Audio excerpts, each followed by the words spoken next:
Assalamualaikum warahmatullahi wabarakatuh. Perkenalkan, nama saya Dedik Romahadi, STMSC, dosen tetap pada program studi Teknik Mesin, Fakultas Teknik, Universitas Mercu Buana, dengan NIDN 0306029106. Pada kesempatan ini, saya menyampaikan video pembelajaran untuk bidang pengajaran dalam dokumen pernyataan diri dosen dalam unjuk kerja Tridharma Perguruan Tinggi atau disingkat PDD UKT PT sebagai salah satu syarat dalam proses sertifikasi dosen tahun 2026 yang diselenggarakan oleh Kementerian Pendidikan Tinggi, Sains dan Teknologi atau Kemdikti Saintek. Mata kuliah yang akan saya bawakan adalah optimalisasi dan otomasi. Melalui video ini, saya akan mendemonstrasikan praktik pembelajaran mata kuliah tersebut secara utuh, mulai dari penyampaian materi, interaksi dengan mahasiswa, hingga asesmen capaian pembelajaran. Baiklah, untuk mengawali, mari kita lihat gambaran umum dan capaian pembelajaran dari mata kuliah ini. Mata kuliah optimalisasi dan otomasi membekali mahasiswa teknik mesin untuk merancang, menyimulasikan, dan mengoptimalkan sistem mekanik dengan pendekatan otomasi berbasis teknologi industri 4.0 secara utuh dari analisis kebutuhan hingga evaluasi kinerja. Secara kurikulum, mata kuliah ini menopang 4 CPL. Yang terbesar adalah CPL 3 dengan 43%, yaitu merancang solusi rekayasa berbasis teknologi 4.0 dengan mempertimbangkan multi aspek. Kemudian disusul CPL 5 sebesar 22%, CPL 4 21%, dan CPL 6 14%. Keempat CPL ini diterjemahkan menjadi 5 CPMK dengan 14 sub CPMK, mulai dari analisis kebutuhan, desain dan simulasi, penerapan teknologi 4.0, rancangan otomasi 4.0, hingga evaluasi kinerja dengan bobot berimbang antara 14 sampai 23%. Kelima CPMK inilah yang akan saya buktikan melalui 3 aspek pembelajaran, yaitu penyampaian materi, interaksi dengan mahasiswa, dan asesmen capaian. Selanjutnya, bagaimana pembelajaran dijalankan? Saya merangkumnya dalam 3 pilar yang berjalan berurutan dan berulang di setiap pertemuan. Pilar pertama, delivery atau penyampaian materi, yang saya jalankan lewat ceramah, modul interaktif, video dan slide, serta demonstrasi kode dan simulasi, agar materi tersampaikan terstruktur. Pilar kedua, interaction atau interaksi mahasiswa, yang saya bangun lewat kuis interaktif, diskusi dan tanya jawab, serta kerja kelompok, sehingga mahasiswa aktif dan memperoleh umpan balik secara langsung. Pilar ketiga, asesmen, yang penilaiannya terdiri atas tugas 60%, UTS 20%, dan UAS 20%. Seluruhnya dipetakan ke CPMK agar capaian terukur. Ketiga pilar ini selaras dengan silabus dan RPS program studi, dan berulang sepanjang 14 pertemuan. Berikutnya, saya demonstrasikan tiap pilar lebih rinci. Masuk ke pilar pertama, delivery. Materi saya sampaikan lewat ekosistem media digital berbasis teknologi industri 4.0. Pertama, modul interaktif, yang berupa halaman interaktif berbasis GitHub untuk tiap pertemuan, lengkap dengan latihan, kuis, dan penjadwalan otomatis. Kedua, slide interaktif dengan slide deck, di mana konsep tidak hanya dijelaskan, tetapi juga divisualisasikan lewat komponen simulasi yang bisa dicoba mahasiswa. Ketiga, Python dan Jupyter untuk demonstrasi kode secara langsung dalam simulasi optimasi dan otomasi agar mahasiswa melihat penerapan teori secara nyata. Keempat, video pembelajaran, yaitu materi video yang dapat diputar ulang kapan saja untuk belajar mandiri. Perpaduan keempat media ini langsung mendukung pencapaian CPMK ketiga dan keempat terkait penerapan teknologi 4.0. Pilar kedua, interaction. Prinsipnya, pembelajaran berpusat pada mahasiswa dengan umpan balik secara langsung. Interaksi ini saya wujudkan dalam 4 bentuk. Pertama, kuis interaktif, yaitu soal dengan umpan balik dan penilaian otomatis. Kedua, simulasi yang dapat dicoba, di mana mahasiswa memanipulasi komponen interaktif untuk eksplorasi mandiri. Ketiga, diskusi dan tanya jawab, sebagai dialog dua arah untuk mengklarifikasi konsep yang sulit. Keempat, kerja kelompok yang mendorong kolaborasi sekaligus melatih mahasiswa mempresentasikan hasil. Seperti pada ilustrasi, interaksi berlangsung dua arah antara dosen dan mahasiswa, sehingga proses belajar menjadi hidup dan adaptif. Pilar ketiga, asesmen. Prinsipnya, setiap komponen penilaian dipetakan jelas ke CPMK sesuai pendekatan outcome based education. Ada 3 komponen. Tugas memiliki bobot terbesar, yaitu 60%. Bersifat berkelanjutan dan mencakup mayoritas sub CPMK. UTS dan UAS masing-masing 20%. Seperti pada ilustrasi, CPMK dijabarkan dan diukur melalui ketiga komponen ini, lalu bermuara pada capaian pembelajaran yang terukur. Dengan ini lengkap sudah ketiga pilar praktik pembelajaran, yaitu penyampaian materi, interaksi dengan mahasiswa, dan asesmen capaian. Demikian pemaparan kerangka praktik pembelajaran mata kuliah optimalisasi dan otomasi, mulai dari capaian pembelajaran sampai ketiga pilarnya, yaitu penyampaian materi, interaksi dengan mahasiswa, dan asesmen capaian. Sebagai bukti penerapannya, berikut saya tampilkan rekaman pembelajaran langsung di kelas tatap muka virtual bersama mahasiswa. Assalamualaikum warahmatullahi wabarakatuh. Waalaikumsalam warahmatullahi wabarakatuh. Alhamdulillah kita bertemu kembali di pertemuan yang ke-13 ya, pertemuan 13 membahas modul untuk modul 12.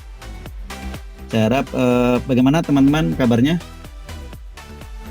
Alhamdulillah Pak.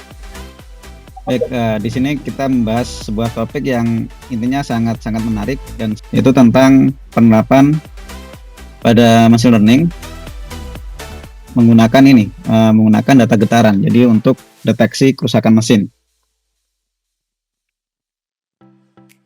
Nah, sebelum melanjutkan ke materi ya, jadi untuk pertemuan malam ini kita masuk pada sub CPMK 4.2 ya, itu dari turunan dari CPMK 4. Nah, di sini intinya tujuan dari perkuliahan ini nanti diharapkan staf mahasiswa mampu merancang sistem otomasi berbasis teknologi 4.0, jadi untuk efisiensi. Nah, di sini untuk peta materi, jadi peta pembelajaran kita di sesi ini, yaitu ada pertama ada fondasi ya. Jadi apa itu machine learning, terus perbedaan dengan artificial intelligence ini apa ya? Ada apa? Perbandingan antara AI terus versus machine learning. Lalu ada deep learning. Nah, ini perbedaannya apa? Nah, nanti kita bahas. Terus dan 3 paradigma pembelajaran. Seperti ada supervised, unsupervised, dan reinforcement. Baik, kita lanjut ke slide berikutnya. Nah, kita bahas ini di sini. Jadi apa itu machine learning? Jadi machine learning merupakan ini ya, sebuah sistem atau model yang biasanya di dalam komputer. Nah, dia mampu mempelajari pola dari data untuk membuat keputusan. Jadi tanpa diprogram aturan secara eksplisit. Nah, ini berbeda dengan ini ya, maksudnya aturan secara eksplisit ini seperti yang rule based, nanti kita bahas juga di slide selanjutnya. Nah, perbedaan dengan pemrograman klasik di sini dengan machine learning. Jadi pada klasik data dengan aturannya itu ditulis ya, kita tentukan, jadi ditulis manusia. Nah, terus kita petakan jawabannya. Nah, sedangkan di machine learning, jadi data terus dengan jawabannya. Jadi maksudnya di sini data dan ini ya labelnya. Misalkan data dari sebuah mesin yang sehat, data dari sebuah mesin yang rusak, nah seperti itu. Lalu kita membangun model, membuat aturannya sendiri. Jadi kita melatih model membuat aturan sendiri untuk membedakan pola mesin rusak dan mesin yang sehat, seperti itu. Ya, lanjut ke slide berikutnya. Nah, ini perbedaan tadi ya, 3 paradigma pembelajaran atau 3 jenis dari machine learning. Nah, pertama ada supervised. Jadi intinya kita membangun model di situ menggunakan data berlabel. Jadi datanya itu ada labelnya. Jadi misalkan ada 50 data getaran, terus kita juga memiliki labelnya. Labelnya itu maksudnya 50 data ini lengkap dengan labelnya. Jadi misalkan data 1 ini untuk mesin rusak, labelnya. Terus data kedua mesin yang sehat, data ketiga mesin rusak, dan seterusnya seperti itu. Yang kedua ada unsupervised learning. Nah, di sini tanpa label ya. Tanpa label. Jadi di sini intinya mempelajari pola. Jadi kita membangun sebuah model dari tanpa label. Nah, di sini tujuannya agar si model ini mempelajari pola. Jadi seperti yang di sini ya, ilustrasi yang di bawahnya. Jadi ada klaster berbentuk sendiri ya. Jadi memiliki pola yang sama akan dikelompokkan. Nah, ini adalah unsupervised learning di sini. Contohnya clustering kondisi mesin, terus ada anomaly detection. Lalu ada reinforcement learning di sini ya. Nah, ini berdasarkan jadi sistem belajar lewat trial and error, jadi coba dan salah, dan penghargaan dari lingkungan. Baik, masuk ke slide berikutnya. Nah, ini penting mengenai konsep terkait alur kerja machine learning. Nah, di sini pertama kita kan menggunakan ini ya, data getaran. Jadi data getaran biasanya berasal dari sensor. Nah, sensor itu outputnya berupa ini ya, berupa domain waktu, sinyal dalam domain waktu atau waveform. Nanti juga biasanya juga di alat juga akan ada opsi-opsi lain ya, misalkan kita ingin keluarkan dalam data spektrum atau misalkan envelope, itu juga bisa ya, tergantung fitur yang dimiliki alat ukur itu. Nah, contohnya di sini untuk normalnya kan berupa data getaran ya, berupa domain waktu. Nah, untuk analisis data yang terbaik kita gunakan untuk masalah machine learning memang harus dari sebenarnya data mentah ya, data dari domain waktunya. Jadi dari tadi sinyal getaran dari data mentahnya, nah kita masuk ke tahap ekstraksi fitur. Nah, kita ekstraksi maksudnya kita membuat informasi yang lebih mudah dikenali. Ya, kita masuk ke soal pertama. Nah, ayo bisa dibantu salah satu mahasiswa membaca dan menjawab soalnya. Baik, Pak.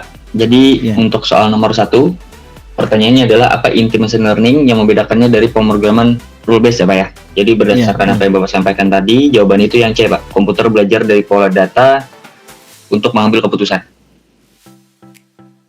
Baik, jawabannya tepat, benar ya. Jadi yang membedakan machine learning dari pemrograman rule based adalah bahwa sistem atau komputer belajar pola dari data untuk pengambilan keputusan.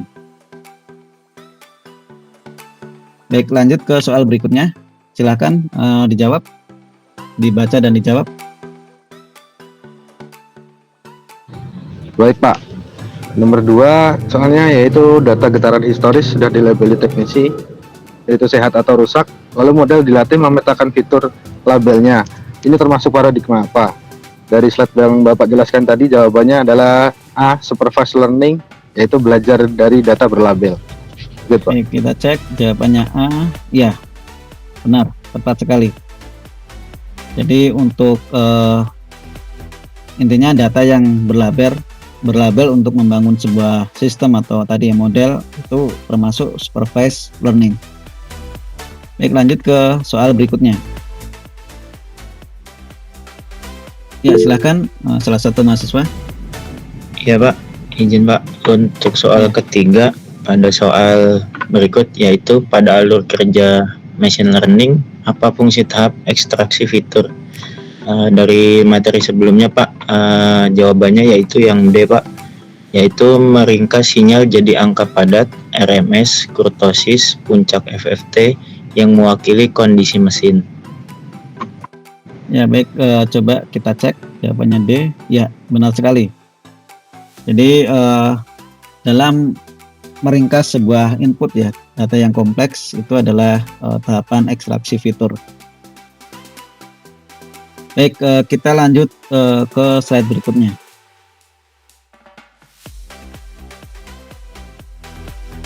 Nah, di sini ini ya konsep dari sebuah pembelajaran dari sebuah model ya. Jadi misalkan untuk sehat versus rusak. Nah, di sini misalkan fungsi ya, kita mencari fungsi bagaimana agar sempurna memisahkan antara mesin yang sehat dengan mesin yang rusak di sini. Yang hijau ini mesin sehat, lalu yang merah-merah ini mesin rusak ya. Nah, kita kan bisa ini. Contohnya kita membuat ini, fungsi ini adalah sebuah ambang batas di sini.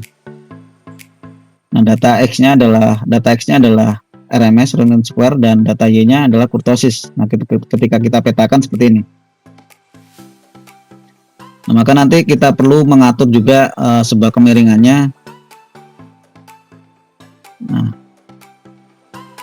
Nah, kita atur sampai ini menghasilkan akurasinya ini ya 100. Nah, idealnya seperti ini.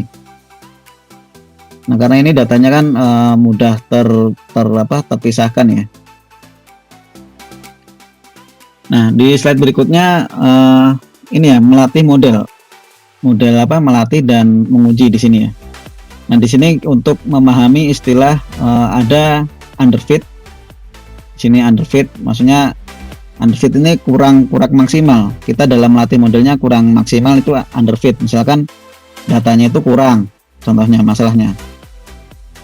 Nah, lalu ada pas. Nah, ini yang diharapkan kan pas. Kalau underfit, nah ini. Jadi di sini data latihnya yang biru itu juga dia nggak sempurna membuat polanya. Nah, ketika diberikan data uji di sini yang merah ini, hasilnya juga tambah nggak sempurna ini. Karena pelatihannya pun data latihnya itu rendah nilainya. Nah, otomatis nanti pada saat pengujian juga rendah seperti itu. Nah, yang pas seperti ini ya. Nah, jadi sesuai dengan pola dari trainingnya yang data yang biru ya.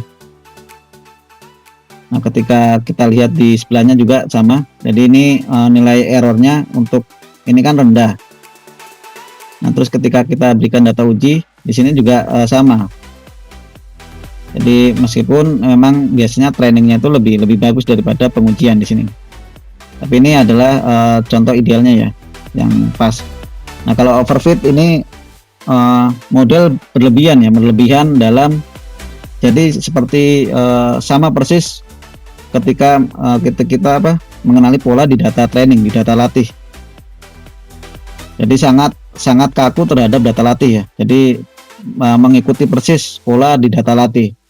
Nah, padahal di pengujian itu polanya sedikit berbeda. Nah, maka hasilnya juga akan buruk ya. Jadi errornya akan tambah naik, semakin naik. Cuma di sini trainingnya padahal bagus. Misalkan errornya nggak ada 100% akurasinya. Tapi ketika diujikan oleh kepada data testing atau ketika pengujian, nah hasilnya langsung buruk ya. Nah, terus tahap berikutnya yaitu menghitung performa model ya. Nah, ini nggak kalah penting. Jadi kita harus tahu bagaimana model ini baik atau buruk. Nah, di sini misalkan ini ambang batas. Jadi di sini yang puncak hijau ini, gunung hijau ini adalah kondisi mesin sehat. Lalu yang merah ini kan kondisi mesin rusak ya. Nah, kita akan sangat berpengaruh ketika meletakkan ambang batas. Misalkan kita lihat di sini ya, kita atur di sini.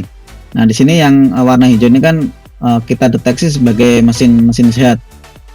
Nah, cuma yang merah ini, area merah ini adalah mesin yang rusak. Nah, di sini kesalahannya ya ini. Jadi data yang harusnya mesin yang sehat diklasifikasikan sebagai mesin rusak. Ya, materi sudah selesai ya, seperti biasa. Jadi untuk tugas ya, untuk masing-masing mahasiswa nanti silakan dibuka modul ke-12 ya nanti. Nah, di situ nanti silakan dipelajari modulnya. Jadi secara mendetail terkait apa yang saya jelaskan tadi. Lalu di situ dibuka tab tugas ya, tugas dan forum. Nanti diisi dan dikerjakan dengan tentunya dengan sungguh-sungguh ya, setelah mempelajari modul. Lalu submit dengan batas maksimal sebelum pertemuan berikutnya.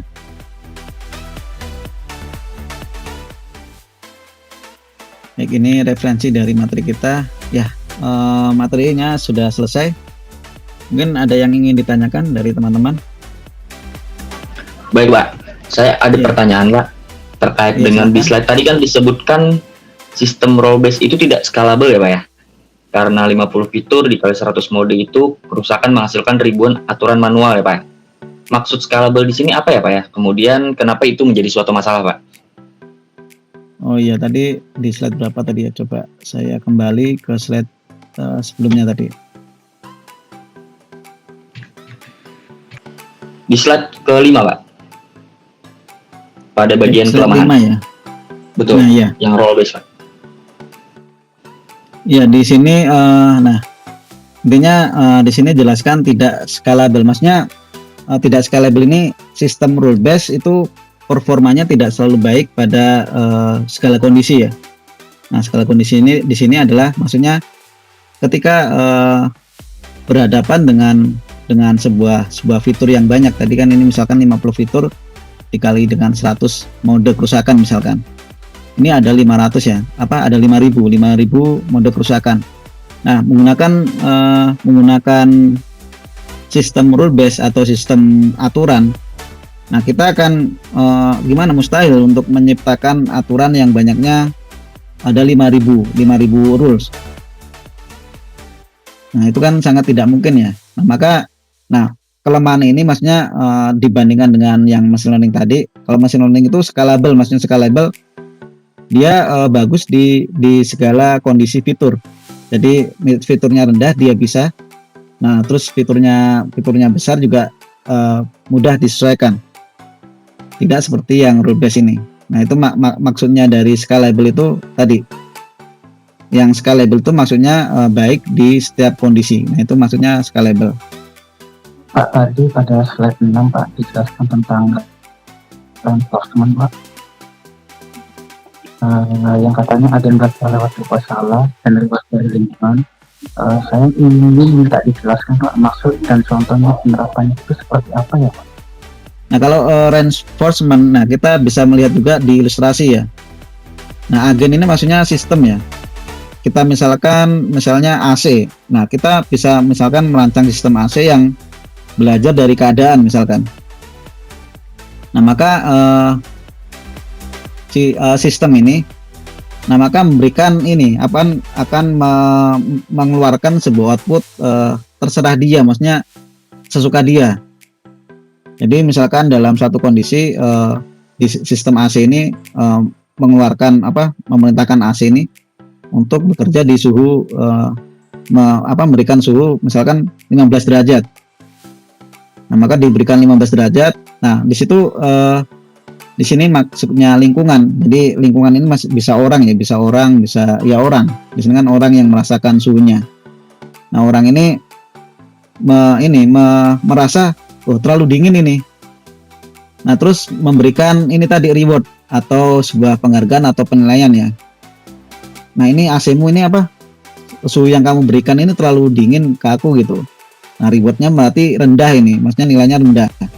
Nah, berarti kan terus sistem ini karena mendapatkan nilai yang rendah, penghargaan yang rendah, merubah lagi outputnya. Misalkan dikurangi, dengan dikurangi kok saya dapat nilai ini kok lebih rendah gitu. Terus coba dinaikkan. Ini agak bagus nih, lumayan ngasih nilainya, penghargaannya lebih banyak. Nah, terus dinaikkan lagi. Nah, sampai di titik optimal, sampai ke lewat optimal, ngasihnya memberikan penghargaannya lebih rendah lagi, maka dia akan mempelajari, oh ternyata di titik ini yang pas, misalkan di 25 derajat misalkan yang pasnya. Nah, ketika itu dia akan bertahan karena sebuah penghargaan tadi paling optimal di 25 derajat. Tapi nanti di perubahan kondisi, misalkan di summer atau musim panas ya, kan harus menyesuaikan juga. Ketika dikasih 25 derajat, oh ternyata penghargaan yang saya terima sekarang kok jelek. Nah, maka nanti akan mencari lagi dan ternyata diturunkan. Dengan diturunkan, penghargaan yang terima lebih baik. Nah, maka sistem atau agen ini akan men-set nilai yang optimal tadi, seperti itu. Ya Pak, izin bertanya Pak, dari slide yang barusan juga Pak, tadi kan ada yang perfect ya Pak, itu di situ disampaikan bahwa data berlabel itu kan sudah dipetakan dari teknisinya ya Pak ya, dikasih label dia sehat atau rusak Pak. Berarti kan kalau di situ sama teknisi datanya sudah udah difilter ya Pak, data yang memang sudah valid gitu Pak. Nah, ketika kita inputkan ke machine learning, si machine learningnya hanya tinggal nganalisa aja gitu ya Pak, terus udah muncul gitu analisanya gitu ya Pak, kira-kira Pak. Ya, ini tadi konsepnya sudah selesai belum pertanyaannya? Sudah Pak, sampai situ dulu Pak. Ya, konsepnya tadi ini ya, di slide berapa tadi? Nah, ini di slide 12 ini. Iya Pak. Nah, kita anggap tadi modelnya yang garis ini. Dan maka dengan ini model ini tadi memetakan, oh ini kondisi datanya seperti ini. Maka saya harus cari cara agar bagaimana bisa memisahkan kedua ini gitu. Itu kan ada garisnya ya Pak ya, yang di diagram itu tadi ya Pak. Berarti mungkin kalau disangkut pautkan ke tadi data getaran atau misalkan dia sehat, itu ngikuti ke standar ANSI gitu ya Pak ya, itu garis batas amannya gitu ya Pak ya, yang warna ungunya itu Pak, garis yang warna ungu Pak, itu kan kita buat misalkan yang hijau itu sehat, yang merahnya itu kan rusak ya Pak ya, posisi batasnya itu Pak. Berarti itu untuk si kurtosisnya 4 itu kita bisa pakai acuan, misalkan pakai standar getaran di ISO atau ke ANSI gitu ya Pak ya? Iya, bisa betul. Jadi ya Pak. Iya betul. Untuk ini kalau kurtosis ini kan biasanya dia melihat berdasarkan statistik yang mengacu ke suatu standar tuh ada RMS kayak ISO yang 10318/3 itu. Nah, itu kan dia RMS ya. Dari 2.3 terus dari 7, yang intinya paling batas atas itu 7,1 seingat saya.